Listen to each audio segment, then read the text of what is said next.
study, sovereignty. We're looking at the sovereignty of God. And just a note that I should probably always say, this is kind of an initial discussion in our little study group here. And afterwards, this whole study will be edited a lot more and posted on the website, this website, characterofgod.org.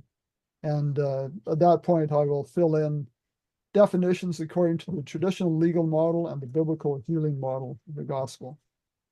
So, sovereignty. We did a study earlier, that would be January 2022, on commands and free will. And there'll be some overlap with this study. Here's the link for the command definition page. So this study on the sovereignty of God is looking at what that means for our understanding of his character, especially. When we did the free will, it was looking more at the impacts on us, but there will be some overlap.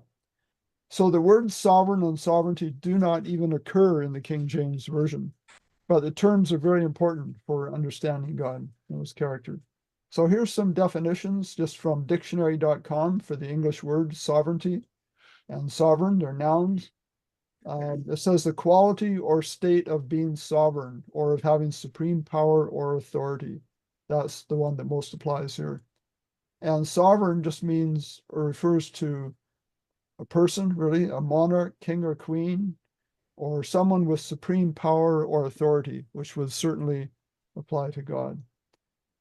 So in a practical sense, sovereignty means what? If I have sovereignty, what do I have? Authority. Authority and power. Authority and power. Anything else? Kingship, rulership, leadership. Okay, I put control. All those things are right. Control would be a big one, though. So let's ask this question: is God in control? And it seems that should be correct. Mm-hmm. We certainly wouldn't say God is out of control or God can't control himself or something like that. So if yes, if God is in control, what is he in control of? Any thoughts? He's in control of a plan of redemption. Okay, Paul said everything. Michael said in control of the plan of redemption. I'd say he's in control of the physical universe and, you know, how the planets all go around the sun and everything is orderly. Right. There's a verse, I don't have it in here, but he holds all things together, something like that. Yeah, but I don't think he's in control of everything. Like, he's not in control of our will. Okay, Good it's point. not in control of our will. That's a good thought. Unless we have surrendered it to him. Yes, that's the And key. then he takes it over, maybe.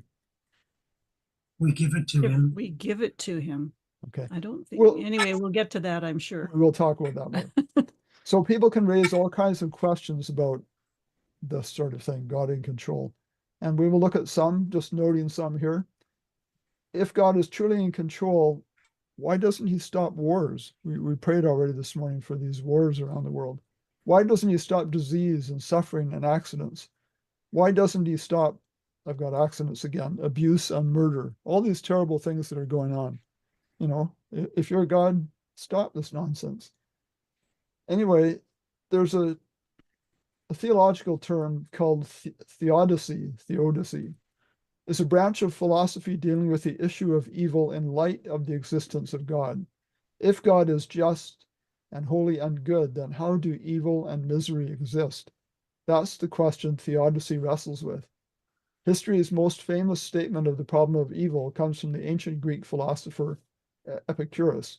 And this is all from godquestions.org. So Epicurus wrote, is God willing to prevent evil but not able? Then he is not omnipotent. Because, of course, being able means he can do anything. If he is able but not willing, then he is malevolent. So not always looking kindly towards his creation. Is he both able and willing? Then whence cometh evil? Is he neither able nor willing? Then why call him God? So, you know, people don't maybe go through that line of reasoning so much just like that, but they think things like that, like, God, why don't you stop this? And more questions that we'll get to. Have any of you heard that before? Mm-hmm. Yeah. Yeah, Oh, yeah. Yeah, it's expressed in different ways, similar to Yeah. that. Yeah, good God, bad world. Like, Why? why? Right. Why? So some more questions. Can he harden hearts? Can he pressure someone to do something? Does he insist on his own way? Is he going to insist on strict obedience in every detail? No. Like I hear people say, the 10 commandments, not the 10 suggestions. In other words, like do it or else. If he doesn't get obedience, does he impose punishments? No. Can he really do whatever he wants? Okay, No. some good questions. Anyone Yes. think, Michael? The answer to them all is no. Okay. I was just thinking that, Michael. Okay. No to all of them. I think a lot of things he allows because Because free it's a choice. test. He tests us in different ways, and sometimes they're not always good ways, but Yeah. I would think he can do whatever he wants, but he also knows when to allow us the freedom to do our evil ways. I mean, really, he is omnipotent, so he could do it if Yes. he wanted a robot. Yes. Okay. And the first one, can he harden hearts? He can do that. I would say yes to that one, because the Bible talks about, when Moses talked to the Pharaoh, that he hardened the Pharaoh's heart. So that one is a yes. Okay. That's an important one we're going to look at in detail, and we'll learn Yeah. more about that. But all the rest are no's. Okay. Anyone want to add anything else that really comes to mind? Why is there so much pain and suffering? Well, we already asked that earlier. Yeah, there's kind of two groups of questions. We got these ones Mhm. up here too. Yeah. Why did God let little Johnny die? It's all the Yeah. same. Yeah, I hear that a lot. people can have very specific ones, if some tragedy in their life. Yeah. Okay, so we'll look more at those. So first we'll look at some verses that definitely say he is sovereign, and then we're going to sort out just what sovereignty means. So let's read these. Dorothy, Psalm 115, verse 3. But our God is in heaven. He hath done whatever he hath pleased. He can do what he wants. No, he can't. He hath pleased. It says that he hath done whatever he hath pleased. That's what Yeah. it might say, but what does it mean? The question is what pleases him. Yeah. Daniel 4:35, Judy. All the inhabitants of the earth are reputed as nothing. He does according to his will in the army of heaven and among the inhabitants of the earth. No one can restrain his hand or say to him, "What have you done?" Yeah. Now that's Nebuchadnezzar talking. Just keep that in mind, I guess. Right. Does that make a difference? I think it makes a difference. This is what Nebuchadnezzar said, not what a prophet said.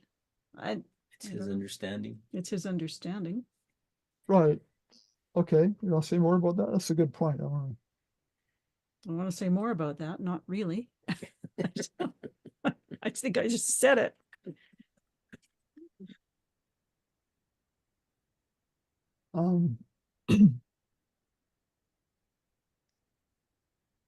Can you think of any examples where someone did stay his hand, or it seems that he stayed his hand? Stayed whose hand? God's hand. What do you mean by stay his What do hand? you Stop him from doing something he proposed to do. Oh, sure. Abraham. Moses? Okay. Yeah, both of those are good examples. Abraham talking down the number of people in Sodom. Right. Yeah. I was trying to remember who that was. Hmm? Wasn't that Lot too? If That they was- find That was Abraham when God proposed the destruction of Sodom and Gomorrah. Will Okay. you destroy it Yeah. if there's 10 people, 5 people, whatever the numbers Yeah. were? Yeah. So Nebuchadnezzar would not even propose or attempt to stay the hand of God. I wouldn't think. Okay, no one can restrain his hand. Okay. Yeah. Mhm. Because he wouldn't believe that God would bend to Nebuchadnezzar's demands, for instance. he understands God's sovereignty in a certain way. Nebuchadnezzar does, partly because Nebuchadnezzar, is sovereign. No one can stay his hand within his kingdom, True. right? So that would affect his understanding of God. Whereas Moses and Abraham, I suspect, had a little different understanding of God's sovereignty. For instance, Abraham would have understood that God is merciful, and that Abraham could convince him to exhibit his mercy a little more than it sounded like at first. Okay, let's go on. That's good. Romans 9:20, Michael. Nay, but, O man, who art thou that repliest against God? Shall the thing formed say to him that formed it, why hast thou made me thus? Okay. How does that relate to this question of God's sovereignty? I guess the Well, next. He created us, so we can't go to him and ask him, why did you create us this way? Okay. So that's a good one. Any other thoughts? Sorry, Michael. No problem. Verse 21 fits in there too, Ray. Hath not the potter power over the clay of the same lump to make one vessel unto honor and another unto dishonor? Dangerous verse, that one, for some people. Yeah. Yes. Okay. Let's go to Exodus 19:5. I'll be back to Dorothy. No, No, it's Paul. Paul. There we go. Now therefore, if you will indeed obey my voice and keep my covenant, then you shall be a special treasure to me above all people, for all the earth is mine. Okay. All the earth in mine kind of relates to sovereignty, doesn't it? Mm-hmm. Like if it's mine, I can do whatever I want with it. Okay, and then Mark 4:39 and 41. And he arose and rebuked the wind, and said unto the sea, Peace, be still. And the wind ceased, and there was a great calm. And they feared exceedingly, and said one to another, What manner is this, that even the wind and the sea obey him? Now, does that relate to sovereignty? Mm-hmm. I would think so. Yes, even the wind and the waves obey him. So let's look at some of those questions in a little more detail. And the first one actually is, we're going to talk about the hardening of hearts. Okay, Exodus 14:21, Dorothy. 14:21. And the Lord said unto Moses, when thou goest to return into Egypt, see that thou do all those wonders before Pharaoh, which I have put in thine hand, but I will harden his heart, and he shall not let the people go. Okay.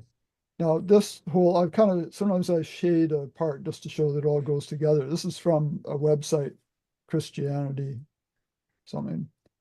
And it says about that verse, clearly this is an instance where God stepped in and prevented Pharaoh from making the decision. Okay, clearly. I would say that clearly this cannot be correct, that statement.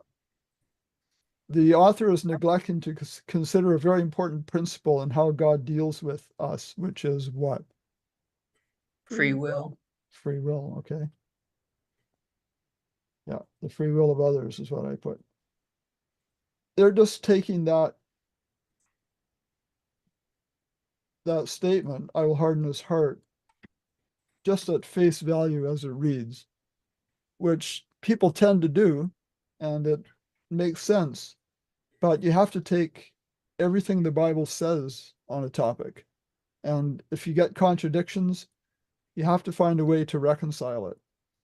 And that's very important in this instance here. There are other, well, we'll get to the other ways that's expressed down here. Okay, this now is from somewhere else. Tim Jennings, I think, material. Robots cannot choose and robots cannot love. And if God acted to restrict freedom to choose, he would destroy love. Okay, you need to have freedom to have love. Understanding design law, including the law of liberty, clears up apparent contradictions, like the apparent contradictions listed here. God hardened Pharaoh's heart. Pharaoh hardened his own heart. Pharaoh's heart became hard or was hardened. We have all of those multiple times in the story of the Exodus. And all three statements are true, or are all three statements true? If we have the imposed law of you, then someone is responsible. Someone makes it happen the way it does. And God, as supreme, is the one who does it. Thus, Pharaoh didn't have a choice. God used him like a pawn and forced a hard heart upon Pharaoh. This is a lie, okay, an untruth, a false understanding that occurs when we believe God's law functions like human law. Okay, so that's what you get if you subscribe to this imposed law of you. Okay, so what actually hardens a heart, and thinking especially of the case of Pharaoh, it was the choice to reject love and truth and act upon fear, selfishness, and lies. He just wanted to do what he wanted to do, not caring about God or God's people. So it was actually sin itself that hardened the heart. And very much it had to do with Pharaoh's choice. So how did God harden Pharaoh's heart? By presenting the truth and leaving Pharaoh free to accept or reject it. Okay. It's the accepting or rejecting that results in the hardening or the softening, depending which one you do. Okay, I don't need to read all that. Yeah, he just presented the truth and left Pharaoh free to make his own choice. Okay.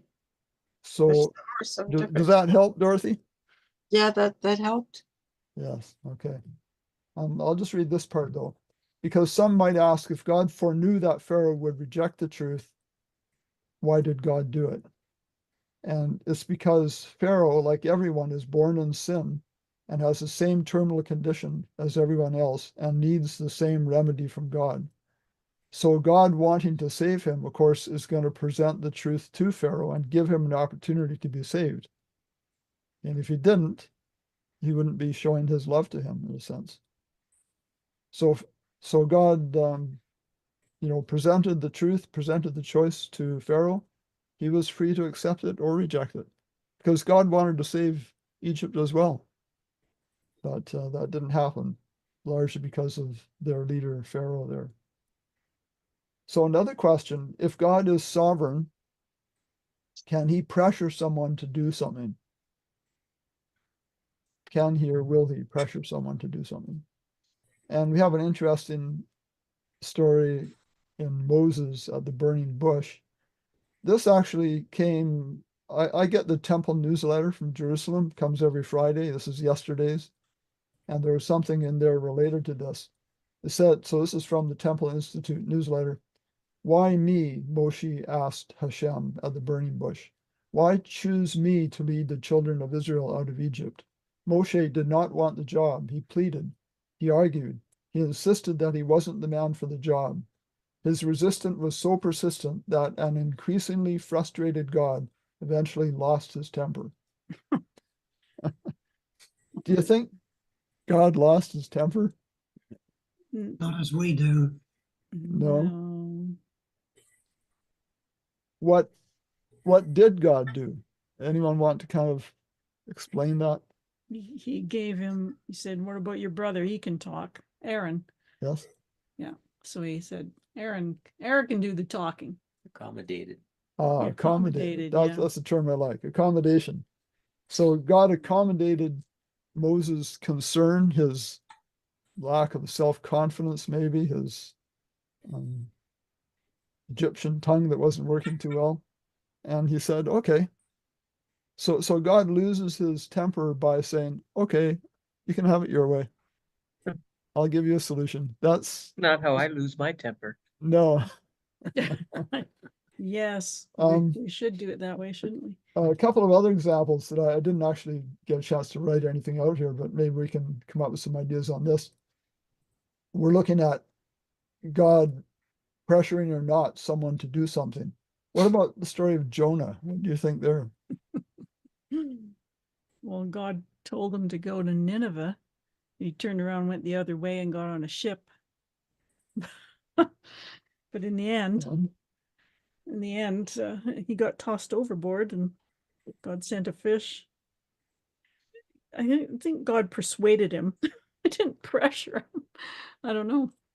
That's kind of hard.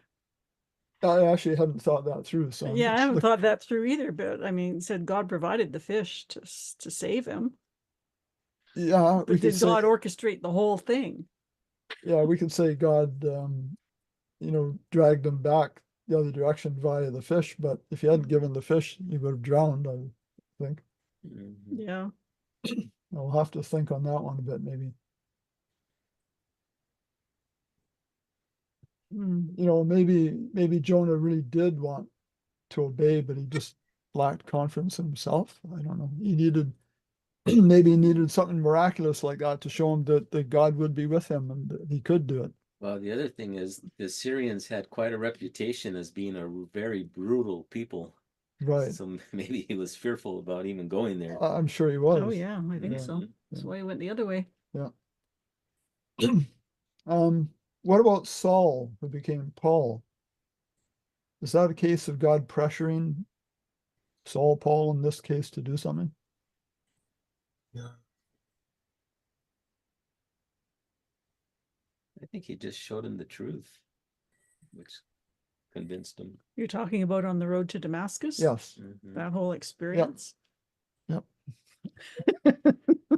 Well, God knocked him off his high horse.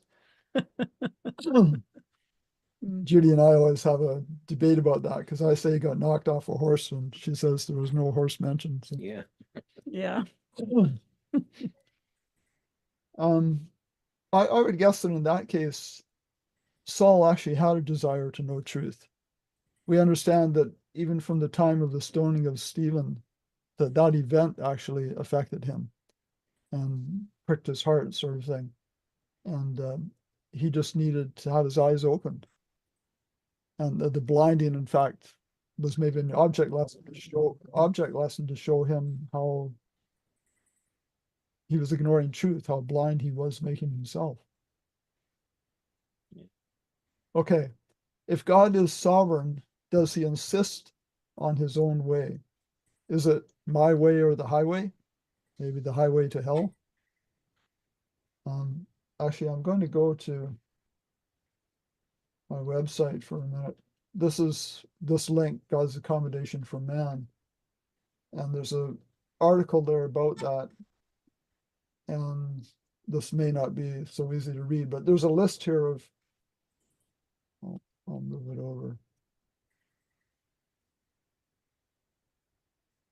Yeah, a list of instances where God accommodated man's needs. And there's many, many more.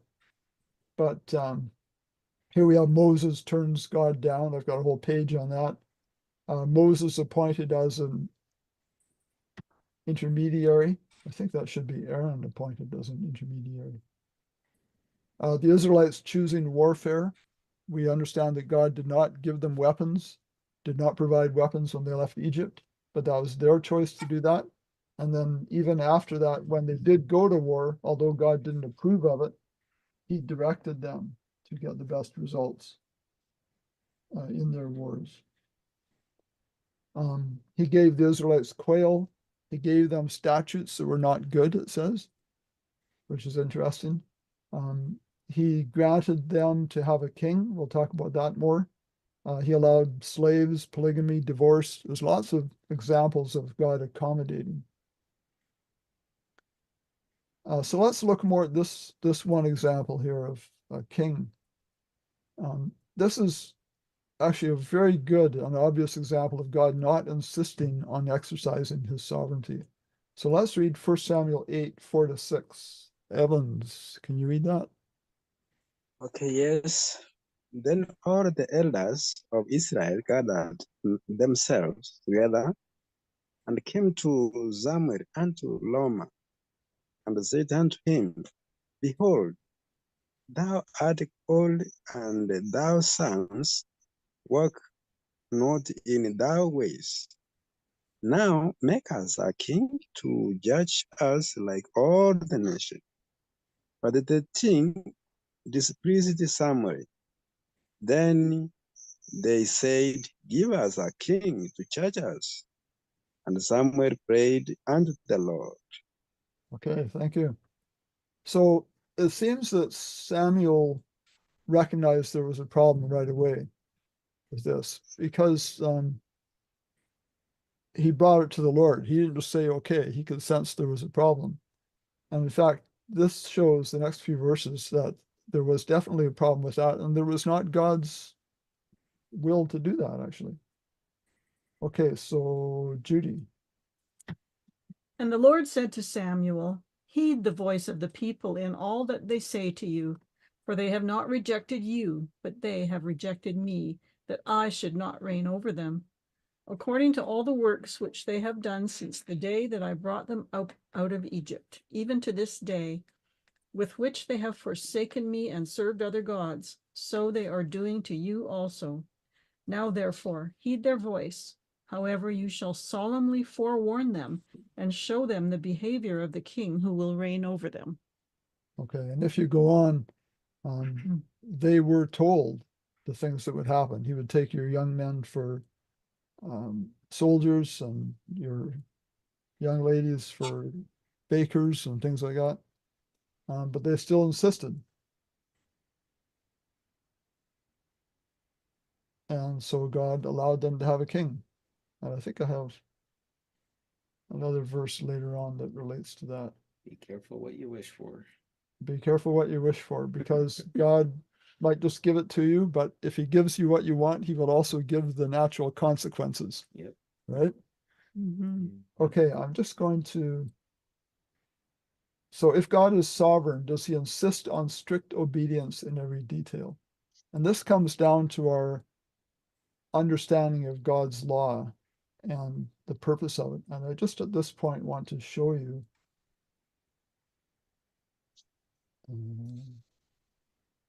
this is the video I spent a lot of time on. That's the last part of it. It loops around, so I have to go to the end to get back to the beginning. Charity, love, agape, seeketh not her own. It does not seek its own benefit. If love does not seek its own benefit, it must be seeking the benefit of others. There are two models of the gospel. In the traditional legal model, because God is sovereign and regards himself as the lawgiver, he gave us laws to obey. Those laws are arbitrary. They operate like man's civil laws with imposed punishments. The laws are imposed upon us as requirements to be obeyed. God's role is dictator. He dictates the rules. In the biblical healing model, because God is love and regards us with other-centered love, he gave us laws for our protection. Those laws are natural. They relate to particular risks that man needs protection from. The laws are put around us as a hedge of protection. God's role is protector. He provides protection, as a God of other-centered love would naturally do. So that's what's called a YouTube short. It's limited to 60 seconds. So you have to cram things in quickly. Get your point across. Get the point across. You can't say very much, but I hope to make more of those. And it's gotten, I think, 90 plus views since I posted it a few days ago. So. Okay, so the next question is, if God is sovereign, does he impose punishments if he doesn't get obedience? Okay, and I've put a link here to more detailed study about punishment, so a person could go there. But Everybody froze. Oh, now they're back. what about that? Does God punish if he doesn't get obedience, as any truly sovereign would? No. Okay, Michael says no. Punishments are built in as a result of sin. It's sin Okay. that punishes, not God. Okay, sin itself punishes, or punishments are built in. I Yeah. put natural consequence, which amounts to the same thing. No. In fact, the reason God says any action is a sin is because it hurts people, because it has negative, natural, we could say, automatic consequences. That's why he doesn't want us doing them. In fact, he's not trying to impose punishments to hurt us more. He's trying to keep us from experiencing the natural consequences, the built-in results of sins. I didn't write out anything on this, but how does that relate to the disasters we see around the world? Any thoughts? Well, all of the disasters that we see are again as a result of sin, our disobedience, and therefore we've departed from his loving, kind, gentle ways, right? We're all too greedy and lustful Okay. and prideful. He can't prevent these things. Some might say he could, but he can't. Yeah. If he did, it would essentially be interfering with our free will, you could say. Exactly. Yeah. Yeah. Yeah. God has designed nature, everything in a certain way, according to certain laws, and those do not change. I mean, it's good that we can depend on gravity, for instance, to always work. Man's playing God with the weather too, which is increasing the effects of these hurricanes or whatever. Yeah, we understand. I'll mention one. Should I? There are websites you can go that describe how man is manipulating the weather even. I'm not going to mention them because it might cause a problem with YouTube. Okay, next question. If God is sovereign, can he really do whatever he wants? So let's look at some verses here. Isaiah 46, 10 and 11. Michael. I'm going to read 9 as well. Okay. Remember the former things of old, for I am God and there is none else. I am God and there is none like me, declaring the end from the beginning and from ancient times the things that are not yet done, saying, my counsel shall stand and I will do all my pleasure. Verse 11, calling a ravenous bird from the east, the man that executeth my counsel from a far country. Yea, I have spoken it. I will also bring it to pass. I have purposed it. I will also do it. Okay. So that's suggesting that God does what he wants. Is that how you would understand that? That's how some would According understand. to that, yeah. Okay. Kind of sounds that way. Revelation 4:11, Paul. You are worthy, O Lord, to receive glory and honor and power, for you created all things, and by your will they exist and were created. Okay. For thy pleasure. Would we relate that to pleasure seeking? So some verses make it sound like God does what he does simply because he wants it that way. But does God, when you talk about what a person wants, does God have an ultimate goal? And I used to say this way back in our little group. God's ultimate goal is to make as many people as possible, as happy as possible for as long as possible. Does that sound like a good goal? Yep. As long as possible. That's eternity is a long time. I think ultimately he's going to achieve his goal. But to get there, he must first solve this great controversy that the universe is presently in, dealing with the presence of evil. So perhaps it comes down to what is his pleasure? Maybe that's kind of an important question. Luke 12:32, Trish.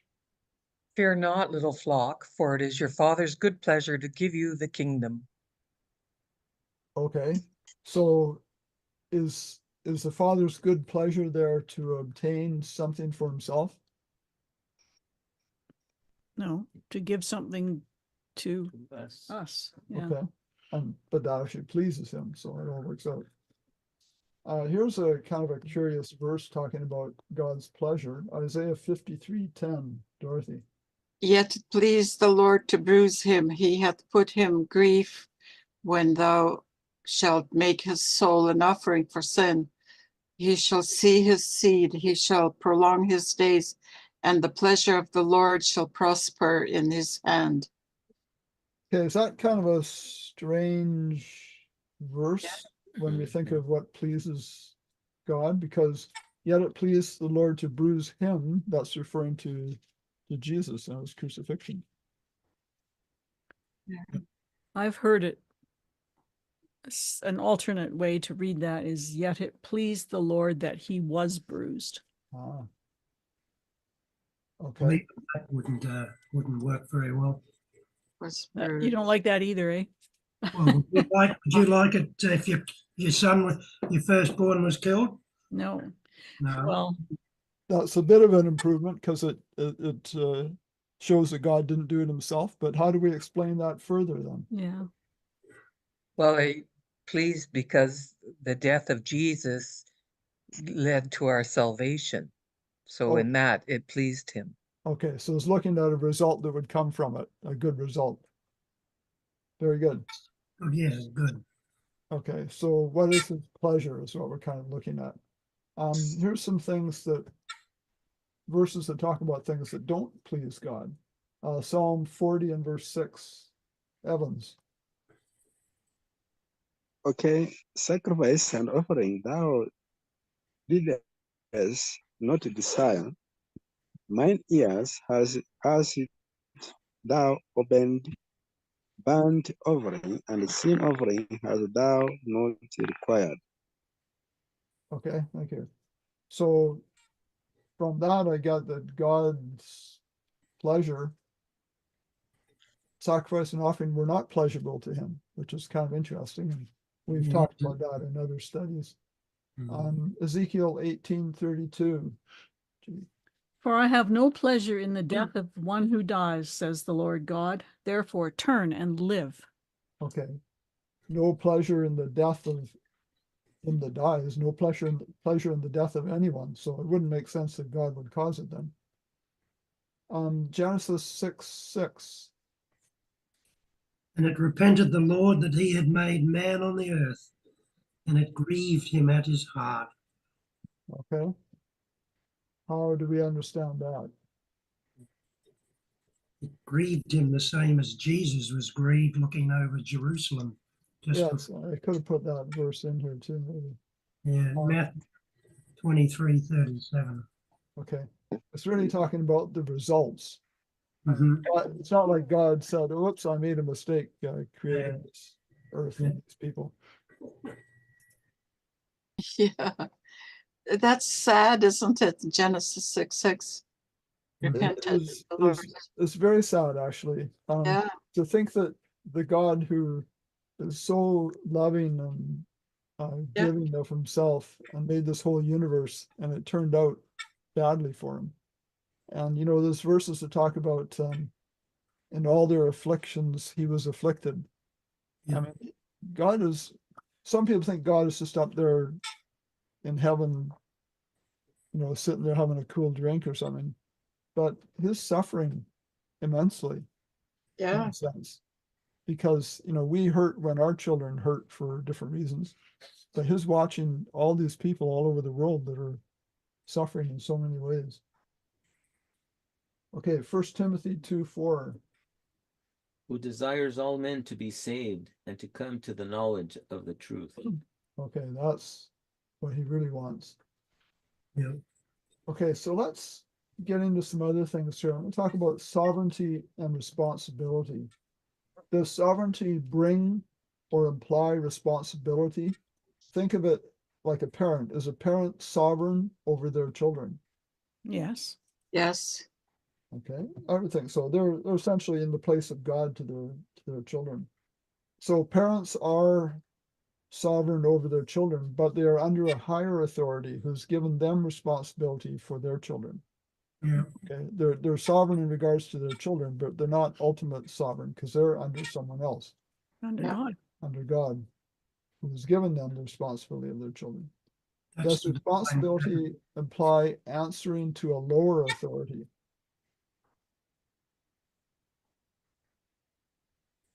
Yeah, I would think so. Yeah, for that one. Okay, in the case of children, there is responsibility to meet their needs. Mm-hmm. Okay.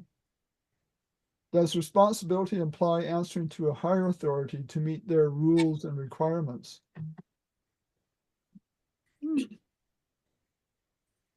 Yeah. If you have responsibility, it's usually to someone or some rules or requirements. You know, a boss might say, these are your responsibilities. Well, you're responsible then to carry them out. In light of all that, does God answer to anyone? I think he doesn't answer to anyone else, but he feels we are his responsibility. Okay, because he made us, he would feel some responsibility. He's certainly not answerable or responsible to any higher authority, because there isn't one, right? There is a sense in which we could say his actions are subject to something. What would that be? Love. Okay, Drew said love. Any other thoughts? Yeah, his own character. Okay, I put his own character, which is love. Mhm. Okay, and here's a couple of verses that kind of reinforce that, I think. 2 Timothy 2:13. Trish. If we believe not, yet he abideth faithful, he cannot deny himself.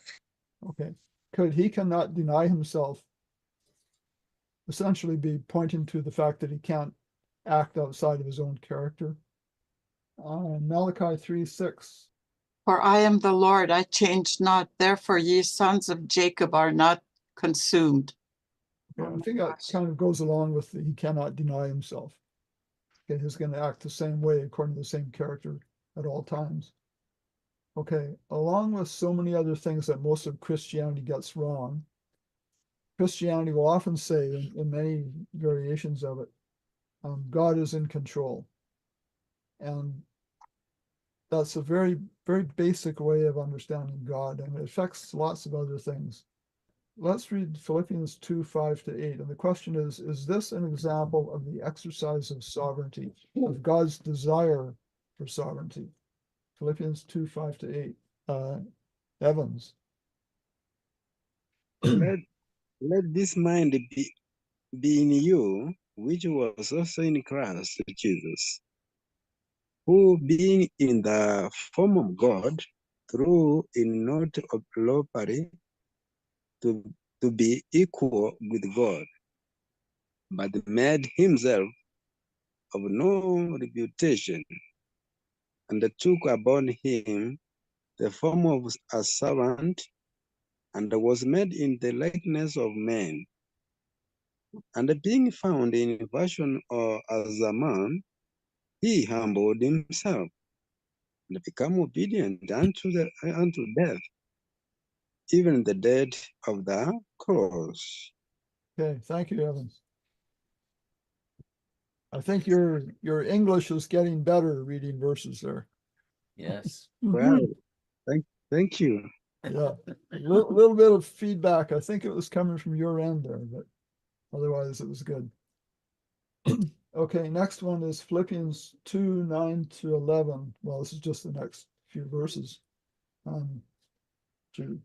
Therefore, God also has highly exalted him and given him the name which is above every name, that at the name of Jesus every knee should bow, of those in heaven and of those on earth and of those under the earth, and that every tongue should confess that Jesus Christ is Lord, to the glory of God the Father. Okay. How does that whole Amen. passage there relate to the idea of sovereignty? Like, I'm the boss, I can do what I want. Well, it's not saying that, but it is saying because he is sovereign that we wish to bow for him, we wish to worship him. Okay, doesn't it in a way point to the opposite of that attitude? I'm the boss, I can do what I want. It's saying I will lower myself to serve you to a very extreme degree. Mm-hmm. He And when it humbled himself. humbled himself, absolutely. To humble yourself is kind of not something you expect sovereigns to do. right? And when it says they would bow, every knee should bow, that bowing is not so much in submission to a sovereign, an overlord, a master, whatever, but in gratitude and appreciation for all he has done. Amen. Okay, yes. It's interesting when we talk about God's sovereignty, while he is the sovereign, he doesn't keep that all to himself. Okay, there's a sense in which he shares sovereignty. Let's try Genesis 1:28. Michael. And God blessed them, and God said unto them, be fruitful and multiply, and replenish the earth, and subdue it, and have dominion over the fish of the sea, and over the fowl of the air, and over every living thing that moveth upon the earth. Okay, is dominion close to sovereignty? Mm-hmm. Yeah. It's very, very similar. He gives us everything, actually. Yes. Yes, he does. Even his life. It's interesting also, there's the suggestion of something called the Heavenly Council. And that kind of also suggests shared sovereignty. Revelation 4:4. Paul. Around the throne were 24 thrones, and on the thrones I saw 24 elders sitting, clothed in white robes, and they had crowns of gold on their heads. Okay, King James says 420 seats. What Paul read said thrones, which actually puts it on a little more of an equal setting with round about the throne, and also crowns of gold. So this all suggests that they have some part, these 24 elders, in the sovereignty or somehow directing the sovereignty. It's not real obvious, but there's kind of that suggestion there. Let's read Isaiah 1:18. Come now and let us reason together, saith the Lord. Though your sins be as scarlet, they shall be as white as snow. Though they be red like crimson, they shall be as wool. Okay. What does the reason together kind of imply? Discuss, study. What did you say, Michael? Discuss and study. Mhm. Okay. It implies that you can talk to God and he's a reasonable guy. Like, he's not just sitting up there making all the rules and obey me or else. You can reason with him. and Like he would actually take advice. Well, Also, he's forgiving yeah, His of forgiveness. mistakes. forgiving. Yeah. He's reasonable. If someone's reasonable, they'll listen to your opinion or your point of view Yeah. and express their point of view, and you come to a good conclusion generally. Maybe even a compromise. Maybe even That's an not accommodation. right? Sometimes. Accommodation. Yeah. Think of Abraham there bargaining with God over the number of righteous people in Sodom and Gomorrah, that kind of thing. Yeah. But you Um, have to really know him well in order to feel comfortable reasoning with him. Abraham knew him well, Yes. so he felt comfortable doing that. Whereas if you think of God as some real high up guy in control and being the boss, you're probably not going to want to. Yeah.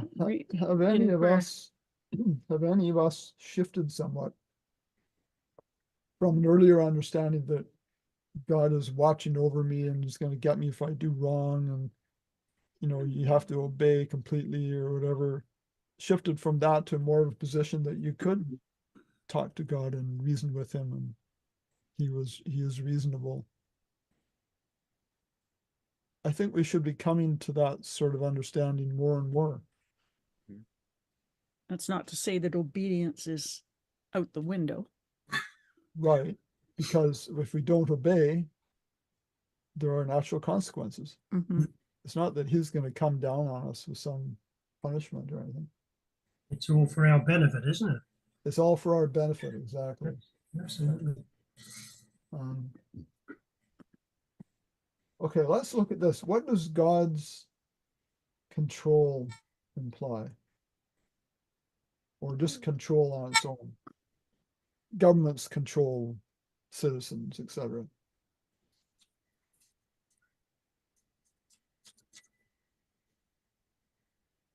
Okay, I put here laws and enforcement of laws. Does that seem reasonable? Yeah. Those are kind of implied in control. Mm. So how do we understand God's law to function? Because he definitely has laws. Mm-hmm. They are for our good. They're for good. Yeah, Yes. Michael just said that too. Yeah. Let me read this about laws. If, like human imposed law and government, so if laws are like human imposed laws and government, then sovereignty becomes Calvinistic. God's sovereignty is taught to be first his right to control everything, and second, his use of power to control everything. Therefore, it is taught that while evil is still evil, it is good for evil to have happened, because it couldn't have happened except God in his sovereignty chose for it to happen. So evil must be good because God desired it, wanted it, appointed it. Okay, this is the Calvinistic thinking. We don't agree with that, no.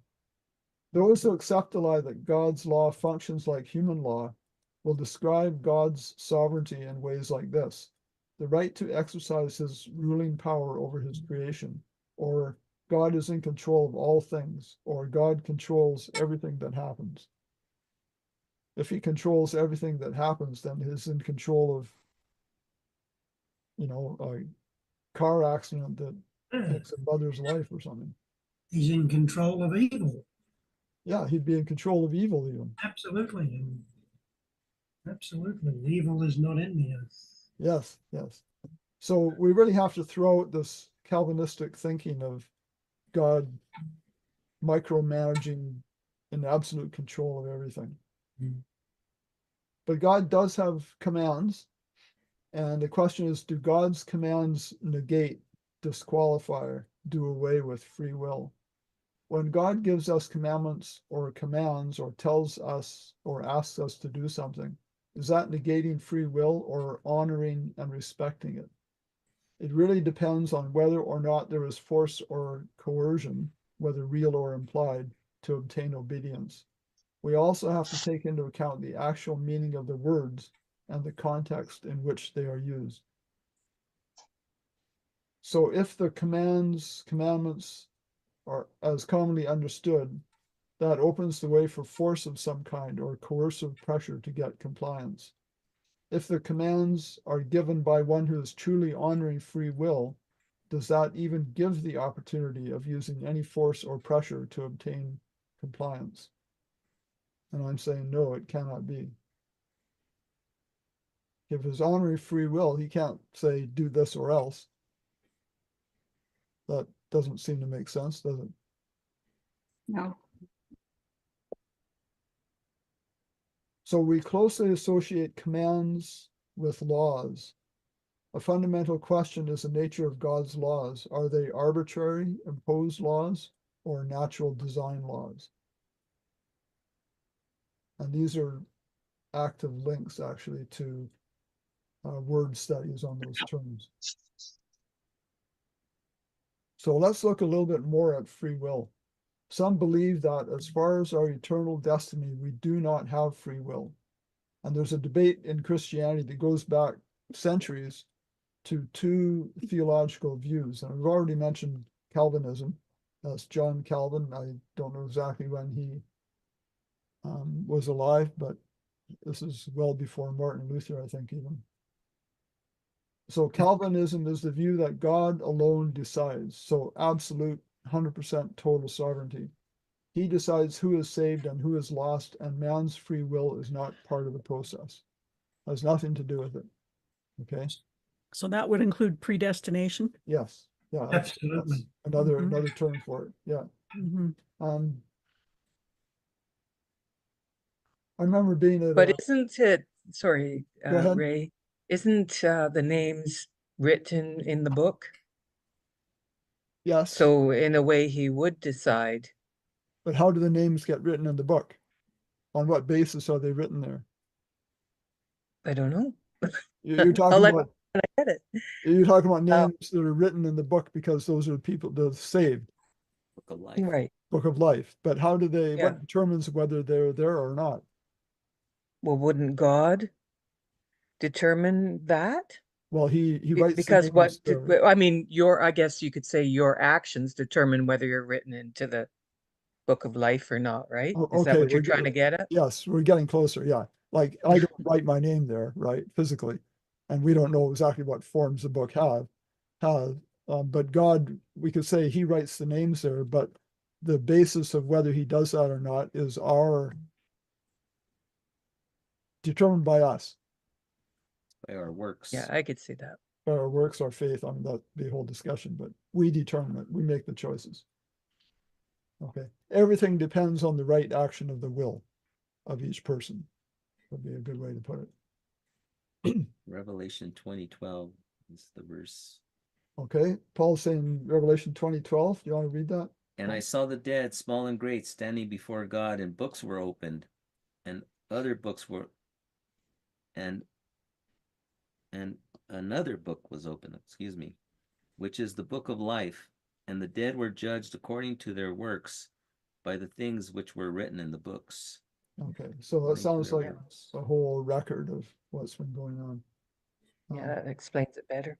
Yeah. So Calvinism is saying that man's free will is not part of the process. So it denies free will. Okay, so God's made a bunch of robots in that understanding. In Arminianism, that's Jacobus Arminius, there's the belief in free will, that our salvation is dependent upon our individual choice, which God honors. Okay, He honors the free will. Yep. There is more to it than that, however. They obviously cannot both be true, both of these understandings. One of these views, if true, would destroy love. That would be the Calvinistic view. And that is why it really does not make a difference which view we hold, because Really? our beliefs change us. Really does make a difference. Oops, okay. That is why it really does make a difference which view we hold, because our beliefs change us. Meaning we want to be lovers of the truth, for the truth always leads to ever increasing intimacy with Jesus, the source of all truth. So understand the real issues in this debate is about God's law, which is a direct manifestation of His character. Okay, we often say God's law is a transcript of His character. And there's these two basic ways to understand law. Imposed law takes away freedom and destroys love. Sometimes it's natural or design law, is maybe a better term, is the basis of freedom and the manifestation of love. Okay, all His laws are for our good. Earlier on, we saw a verse that said He gave them statutes that were not good. That seems kind of strange, but you have to realize that's just a case of accommodation, is allowing them, for instance, to have divorce within their culture. And they had rules about how divorce would work, but God did not give them the freedom to do that out of His own free will. It was an accommodation. So imposed law is the law of dictators. Design law is the law of our Creator. Okay, here's some verses we could ask. Do these verses imply that God limits His sovereignty? Deuteronomy 30 and verse 19. Dorothy. I call heaven and earth to record this day against you, that I have set before you life and death, blessing and cursing. Therefore choose life, that both thou and thy seed may live. Okay. Yeah. If God was absolute sovereign in the Calvinistic way of thinking, that He chooses who is saved and who is lost, then this verse wouldn't make sense at all. It says, choose life. You choose life. Okay, they were even invited with no implied coercion to make the right choice. What more could we expect from a God who grants freedom of choice? Mm-hmm. Okay, He gives absolute freedom of choice, no coercion. Some more verses like that. Joshua 24:15.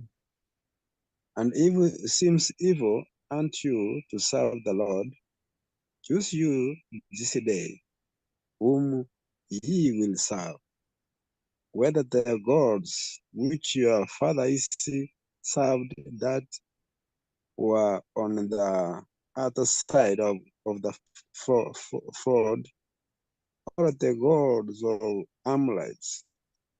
In those lands ye dwell. But as for me and my house, we will serve the Lord. Mhm. Okay, thank you. Choose you this day. Okay, 1 Kings 18:21. And Elijah came to all the people and said, how long will you falter between two opinions? If the Lord is God, follow him. But if Baal, then follow him. But the people answered him not a word.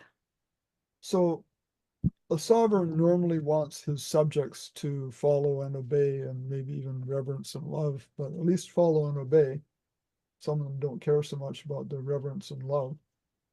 But here is God even saying, if you don't want to follow me, that's okay. I mean, he doesn't feel good about it, but he says you can do it. Follow Baal if you want. Yeah. Go back to the two trees in the garden. Okay. There was a choice made way back there that God Yeah. allowed even. Yes. Ezekiel 20 and verse 39, Michael. As for you, O house of Israel, thus saith the Lord God, go ye, serve ye every one his idols, and hereafter also, if ye will not hearken unto me, but pollute ye my holy name no more with your gifts and with your idols. That's pretty sad. Is that the one? Yeah. Yep. So that's seems to be pointing to free choice again, for sure. Yeah. John 6:67. Oh, Then Yeshua said to the 12, do you also want to go away? okay. He gave them the choice. He wasn't forcing them to follow him. Yes. Mhm. Yeah. Same thing. He gave him the choice. Now, this is probably said with a kind of a sad tone of voice, I would think.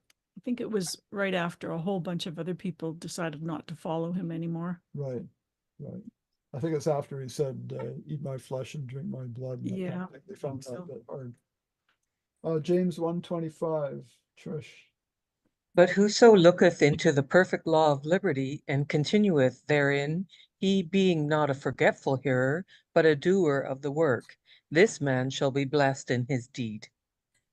Okay. The very fact that it's called the law of liberty kind of implies no coercion, doesn't it? Mhm. I mean, it's like you can do it or not. Not that it's free from consequences if you don't, but the choice is up to you. So what does law of liberty imply about the connection between God's commandments or laws and free will? We're free to obey them or not as we choose. Okay, good. It's better if we obey them. It's better for us. Better for us. Thus, God is in control of what God controls. Okay, is that a good way to put it? Michael is smiling. I have to write that down. That's good. Yeah, God is in control of what God controls, but there are some things he will not control. Okay, he does control himself and all his laws. He upholds his laws, he upholds nature, but he doesn't control our free will. Very, very important. Okay, Galatians 5:22 and 23. And Dorothy, you read from the screen. This is the New King James Version. But the fruit of the Spirit is love, joy, peace, long-suffering, kindness, goodness, faithfulness, gentleness, self-control. Against such there is no law.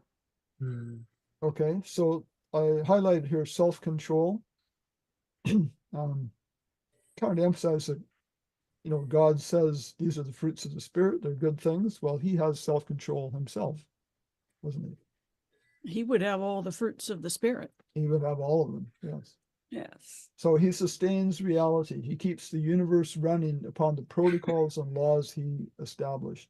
And one of those laws is the law of liberty, which grants real freedom to sapient thinking beings. Why? Because God is love, and love only exists in an atmosphere of freedom. So God upholds all of his laws.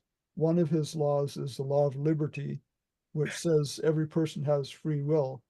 So in upholding that law, I mean, he wants us to respect the free will and give liberty to others. But in upholding that law, he keeps that law himself. Okay, he allows liberty and free will to everyone. So how and to what extent is God sovereign? Is it just because he does his will?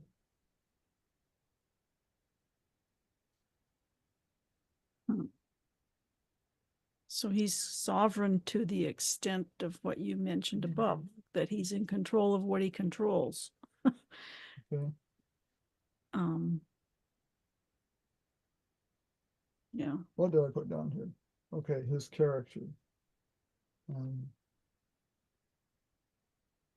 Oh, so his will is determined by his character?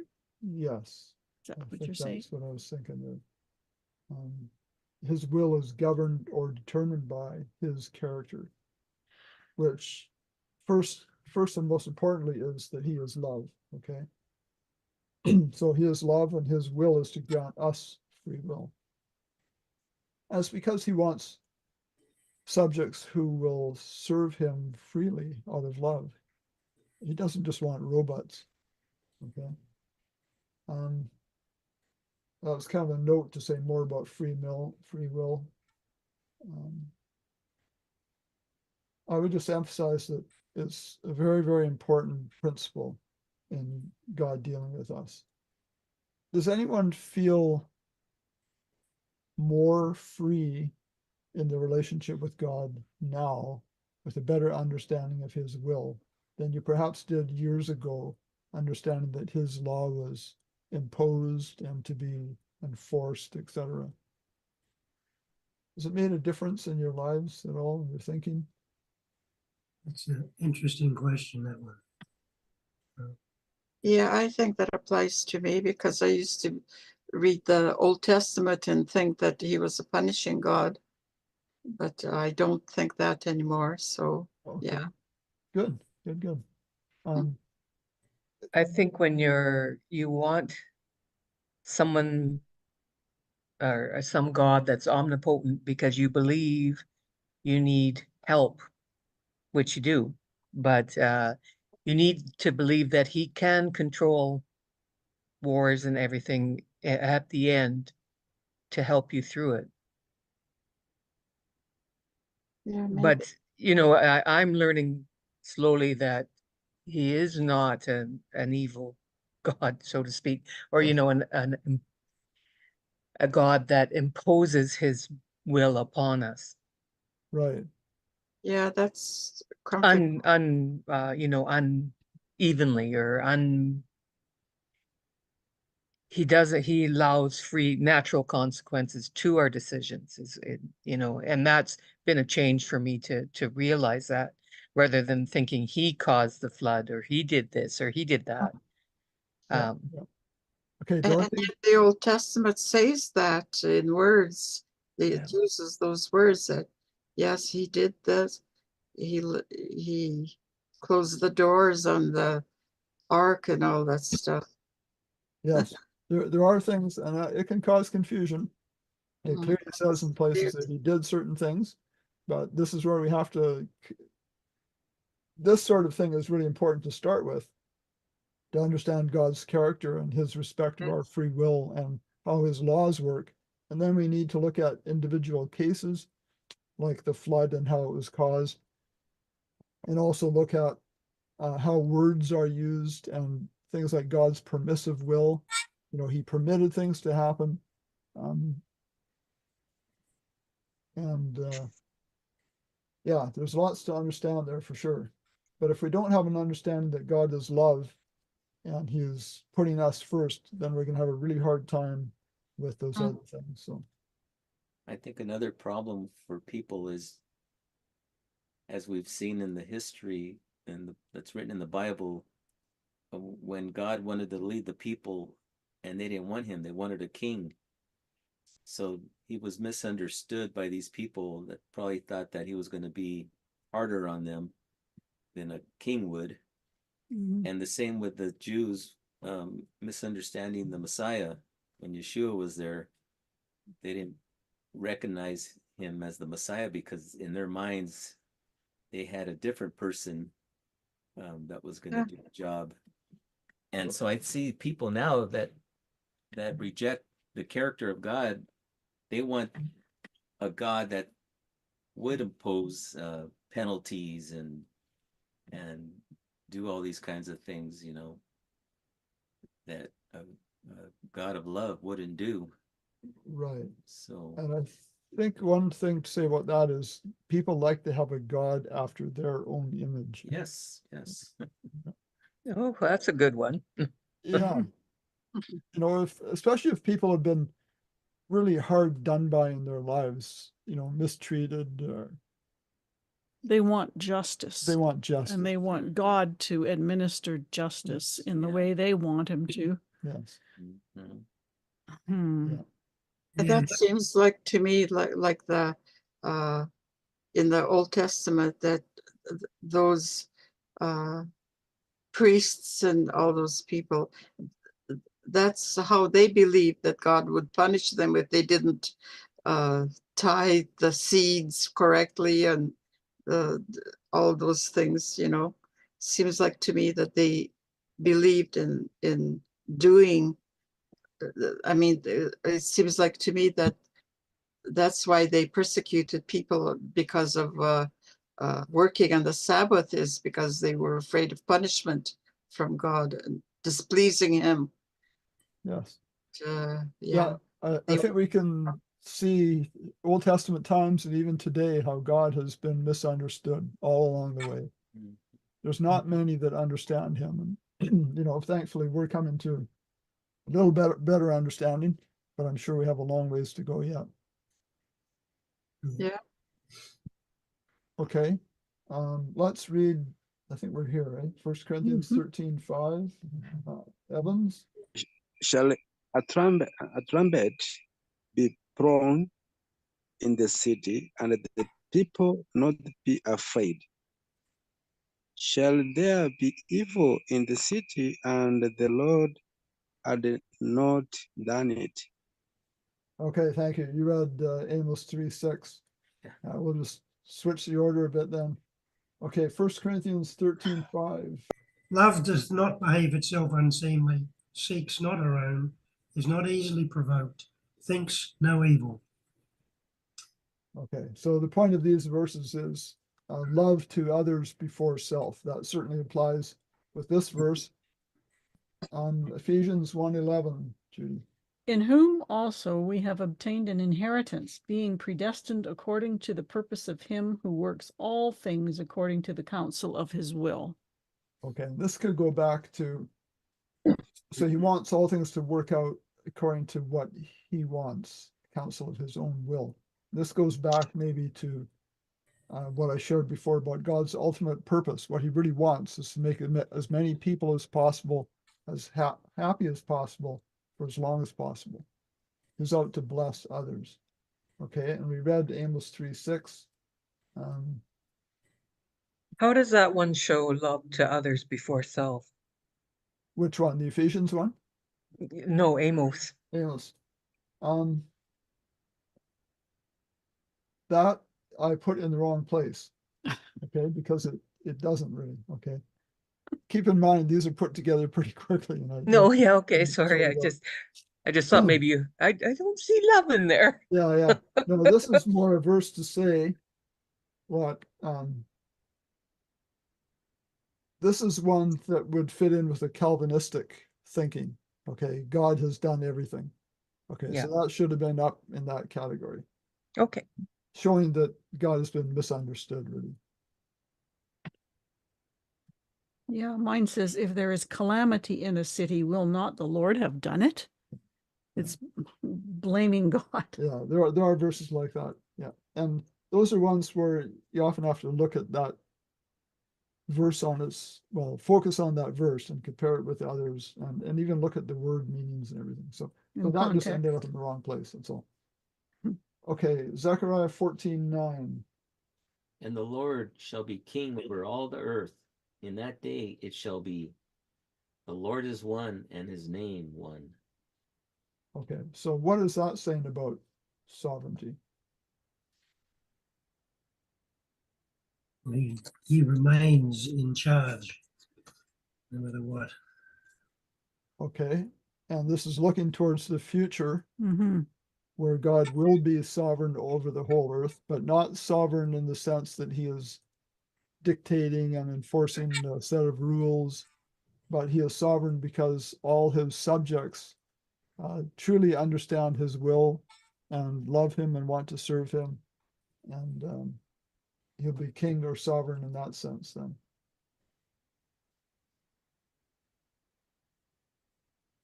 Okay, so in summary, I guess we've covered the main points here, but can you see that free will is closely linked to this concept of God's sovereignty? Mhm. Yeah. Very important, isn't it? He has to honor our free will, because without free will, you can't have love. You know, he tells us, in a few places, the first commandment is love God. And then he commands us to do it under penalty of death. I mean, that doesn't make sense at all, does it? Love me or else. Yeah. Hey, Yes, Michael. at the very beginning, you mentioned that the word sovereign doesn't appear in the Bible.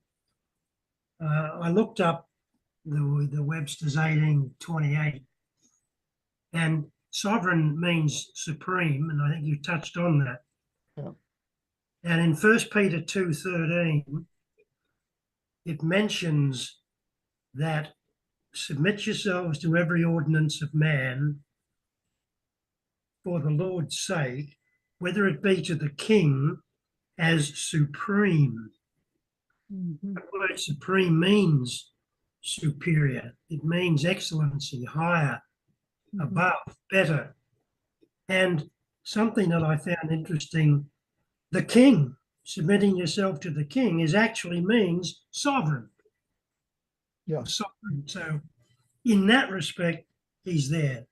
Yeah. Yeah. No, I'm just saying that the word doesn't appear in the King James, but the concept is absolutely there, as we've seen. Absolutely. Yeah. And submit yourselves to the king. Why? Because the king is a sovereign to you, similar Yeah. to how you might be sovereign to your children. Yeah. Now, in both cases, there is an ultimate sovereign above the parent or the king. But if you're living in the king's realm and he has authority over you for your own good, you should submit yourself to him, as long as you're obeying God's will, of course. And by the way, that word supreme there, it's the only one in the Bible. That's Okay. the only verse. Yeah. Okay. Right. Throw that Okay. in. So thank you, everyone. I hope that was a Yeah, thank you. enlightening study. That'll be edited and it'll appear on characterofgod.org. And if you're subscribed, you'll get a new notification whenever a new study like that is posted.